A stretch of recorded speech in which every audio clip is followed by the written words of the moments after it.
La question suivante va nous éclairer aussi parce qu'il y a des gens qui sont réellement, qui ont peut-être de vraies raisons de se sentir encore plus débordés. On prend l'exemple de Jonathan qui nous parle des devoirs des enfants et il a beaucoup de problèmes parce que ça crée des tensions dans la maison. Il faut, en plus de faire les devoirs, faire toute la cuisine pour tout le monde. Alors, est-ce que il faut se relayer dans les tâches? Est-ce qu'il faut créer un emploi du temps très précis? Enfin, qu'est-ce qu'on peut donner comme conseil à des gens qui sont réellement plus débordés parce qu'entre le ménage, les devoirs, la cuisine Et le télétravail parfois. et le télétravail en plus de ça parfois, comment est-ce qu'on s'organise, quoi? Oui, alors justement, ça demande de l'organisation. C'est-à-dire qu'il faut peut-être prendre un temps en famille, se poser et puis s'organiser avec un agenda.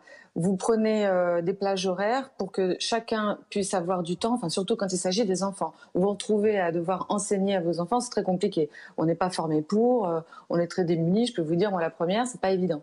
Donc il faut prendre du temps pour soi, peut-être décider avec son enfant à quel moment il a le plus envie d'apprendre des choses, parce qu'il faut que le plaisir existe encore, et surtout en période de confinement, décider peut-être que de 10h à midi, on fait les devoirs, enfin en tout cas on fait du travail scolaire, et puis après il y a des temps de pause.